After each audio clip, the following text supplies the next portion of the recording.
Bismillahirrahmanirrahim. Assalamualaikum warahmatullahi wabarakatuh. Selamat pagi anak-anak.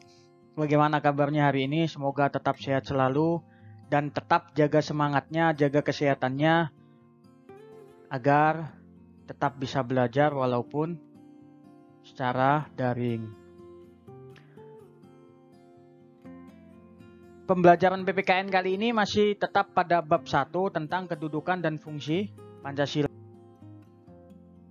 Tujuan pembelajarannya, setelah mempelajari materi ini diharapkan kalian bisa mensyukuri kedudukan, fungsi, dan arti penting Pancasila. Yang kedua, menghargai arti penting Pancasila sebagai dasar negara dan pandangan hidup bangsa. Kemudian mengetahui dan mengamalkan nilai-nilai Pancasila sebagai dasar negara dan pandangan hidup bangsa. Yang terakhir, mengetahui dan mengamalkan perilaku yang sesuai dengan nilai-nilai Pancasila dalam berbagai segi kehidupan. Oke, untuk mengingat yang kemarin, peta konsepnya tetap. Yang pertama kita berbicara tentang kedudukan, fungsi, dan arti Pancasila. Kemarin sudah saya coba beri tugas dan saya koreksi, ternyata masih banyak yang tidak menyimak proses pembelajaran dengan baik dan seksama. Sehingga terkait tugas banyak yang tidak mengerjakan dengan betul-betul. Artinya tidak sesuai dengan apa yang ditugaskan. Namun ada beberapa siswa yang cukup bagus, artinya mengerjakan tugasnya sesuai dengan yang ditugaskan. Jadi pesan saya untuk pertemuan selanjutnya, baik materi pelajaran PPKN ataupun pelajaran yang lain, silakan kalian simak betul-betul. Apabila guru memberikan materi melalui video ataupun video pembelajarannya dikirim melalui YouTube, WA, silakan disimak betul-betul, pelajari betul-betul sehingga tidak terjadi miskomunikasi. Oke, sekedar mengingatkan. Kemarin kita berbicara tentang kedudukan dan fungsi Pancasila. Jadi yang saya mau itu kemarin kalian mencari pengertiannya ini. Apa sih Pancasila sebagai dasar negara itu?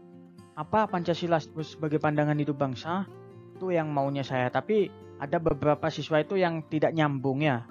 Jadi dicari pengertiannya, kemudian dituliskan dan dikumpulkan. Setelah saya koreksi, banyak yang masih belum nyambung atau miskomunikasi. Jadi ini kata kuncinya, kedudukan dan fungsi Pancasila. Pancasila sebagai dasar negara, Pancasila sebagai pandangan hidup. Ini kedudukannya.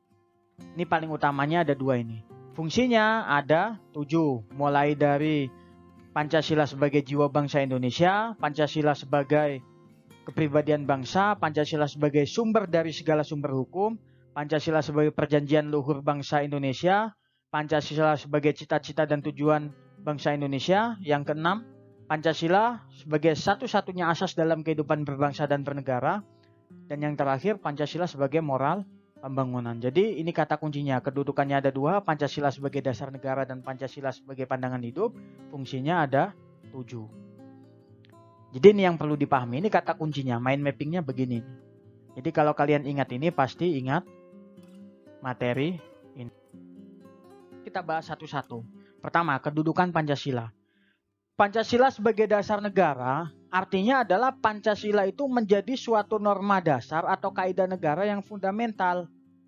Tentunya hal tersebut tercantum dalam alinea keempat pembukaan Undang-Undang Dasar Negara Republik Indonesia tahun 1945 yang berbunyi, maka disusunlah kemerdekaan kebangsaan Indonesia itu dalam suatu Undang-Undang Dasar Negara Indonesia yang terbentuk dalam suatu susunan negara Republik Indonesia yang berkedaulatan rakyat dengan berdasarkan kepada ketuhanan yang Maha Esa, kemanusiaan yang adil dan beradab, persatuan Indonesia, dan kerakyatan yang dipimpin oleh hikmat kebijaksanaan dalam permusyawaratan perwakilan, serta dengan mewujudkan suatu keadilan sosial bagi seluruh rakyat Indonesia. Jadi ini ada di alinea keempat pembukaan Undang-Undang Dasar Negara Republik Indonesia tahun 1945. Jadi ini Pancasila itu ada di alinea keempat. Penempatan Pancasila dalam pembukaan undang-undang ini dikukuhkan pada tanggal 18 Agustus ketika sidang PPKI. Ada juga dasar hukumnya dalam Instruksi Presiden tahun 1968 nomor 12 bahwasanya Pancasila itu dalam posisi hierarkis dan piramid. Artinya tiap sila itu memiliki satu keterkaitan. Jadi satu sama lain itu tidak bisa dipisahkan. Satu kesatuan sila-sila Pancasila. Jadi tidak bisanya diambil sila ke-1 saja atau sila ke-5 saja, melainkan harus semua sila. Karena Pancasila itu satu kesatuan. Selanjutnya, yang kedua, Pancasila sebagai pandangan hidup bangsa. Kalau kita berbicara tentang Pancasila sebagai pandangan hidup bangsa, jadi kalau perbedaannya itu Pancasila sebagai dasar negara itu kalau yang berurusan dengan negara, artinya tentang aturan hukum, penyelenggaraan negara, tata cara pengelolaan negara, dan lain-lain itu ada sebagai berarti kedudukannya sebagai dasar negara. Tapi kalau dalam kehidupan sehari-hari, maka kedudukan Pancasila itu sebagai pandangan hidup bangsa, di mana pandangan hidup itu merupakan cara pandang, pedoman, dan arahan bagi seseorang untuk memandang diri sendiri dan menentukan hidupnya.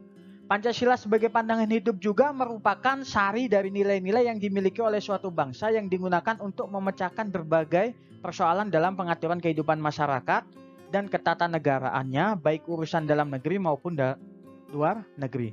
Bangsa Indonesia itu menjadikan Pancasila sebagai pandangan hidup. Dengan demikian, segala aktivitas sehari-hari bangsa Indonesia harus sesuai dengan nilai-nilai yang terkandung dalam Pancasila. Pancasila sebagai pandangan hidup bangsa memberikan arahan untuk mencapai kesejahteraan dan kebahagiaan lahir batin bagi masyarakat Indonesia. Jadi bisa dikatakan Pancasila ini sebagai pedoman dalam kehidupan sehari-hari. Seandainya tidak ada Pancasila, mungkin Indonesia itu tidak akan pernah ada. Atau bahkan Indonesia itu akan terpecah belah. Karena Pancasila dijadikan sebagai pandangan hidup ini mengajarkan tentang toleransi, tentang persatuan, tentang keadilan, tentang kemanusiaan, dan lain sebagainya. Sehingga Pancasila itu bisa dijadikan sebagai alat atau upaya untuk mengatasi konflik atau ketegangan sosial. Baik ketegangan sosial itu secara suku, ras, agama maupun antar golongan. Solusinya ya di Pancasila. Kalau nggak ada Pancasila ya bisa perang antar agama, perang antar suku. Beda suku sedikit sudah perang. Beruntunglah Indonesia itu punya Pancasila. Pancasila itu juga bisa menjadi sumber motivasi di mana untuk mewujudkan cita-citanya, gagasan, dan ide-ide dalam kehidupan nyata. Misalkan Pancasila itu sila pertama ketuhanan yang Maha Esa. Seseorang itu tidak akan bisa terwujud cita-citanya kalau dia tidak pernah berdoa kepada Tuhan yang Maha Esa. Dan semua agama mengajarkan itu. Jadi dijadikan motivasi. Oh iya, kalau tidak berdoa tidak mungkin cita-cita itu tercapai. Jadi berdoa terus. Itu salah satu ajaran nilai-nilai Pancasila dalam kehidupan nyata.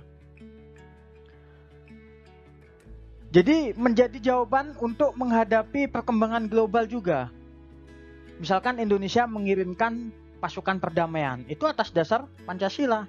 Kalau negara lain itu masih ada perang-perang dengan negara tetangga atau negara yang lain, Indonesia itu justru mengirim tentaranya untuk menjadi pasukan perdamaian. Jadi bukan hanya permasalahan dalam negeri saja, melainkan sampai kepada permasalahan global. Pancasila itu bisa menjadi solusi. Oke, langsung. Fungsi Pancasila. Yang pertama, ada Pancasila sebagai jiwa bangsa Indonesia, di mana Pancasila itu berfungsi agar Indonesia tetap hidup dalam jiwa Pancasila. Setiap bangsa dan negara tentu memiliki jiwa, dalam hal ini Pancasila menjadi jiwa bangsa Indonesia. Pancasila sendiri telah ada sejak bangsa Indonesia ini ada karena nilai-nilai yang terkandung dalam Pancasila digali dari nilai-nilai yang ada dalam kehidupan sehari-hari bangsa Indonesia. Jadi jelas Pancasila ini ada sejak bangsa Indonesia itu ada. Makanya dikatakan Pancasila sebagai jiwa bangsa Indonesia. Yang kedua, Pancasila sebagai kepribadian bangsa. Dalam KBBI atau Kamus Besar Bahasa Indonesia, kepribadian bangsa artinya adalah ciri-ciri watak yang menonjol pada warga satu kesatuan nasional, kepribadian nasional. Oleh karena itu, kepribadian bangsa Indonesia ini unik, khusus dan berbeda dengan kepribadian bangsa-bangsa yang lain. Bahkan Pancasila itu hanya Indonesia yang punya. Karena apa? beberapa negara yang lain itu justru tidak memiliki keberagaman seperti halnya Indonesia, sehingga bisa dikatakan bangsa Indonesia itu unik, khusus, dan berbeda dengan bangsa-bangsa yang lain. Itulah kenapa bisa dikatakan Pancasila ini sebagai kepribadian bangsa. Kalau kita berbicara Pancasila, oh berarti Pancasila itu pasti Indonesia. Seperti halnya contoh ada gotong royong, kemudian ada kerjasama, kemudian ada nilai-nilai kekeluargaan yang lebih ditonjolkan daripada individualisme. Yang ketiga, fungsi Pancasila sumber dari segala sumber hukum. Jadi Pancasila itu menjadi sumber dari semua hukum yang berlaku di Indonesia. Maksudnya bagaimana, Pak? Tidak ada satupun hukum yang boleh bertentangan dengan Pancasila. Jadi aturan apapun, hukum apapun yang berlaku di Indonesia itu harus bersumber pada Pancasila dan tidak boleh bertentangan dengan Pancasila. Jadi itu maksudnya. Jadi peraturan baik yang tertulis maupun tidak tertulis tetap semuanya harus bersumber dari Pancasila. Entah itu hukum adat atau hukum apapun, aturan yang tidak tertulis harus bersumber dan tidak bertentangan dengan Pancasila.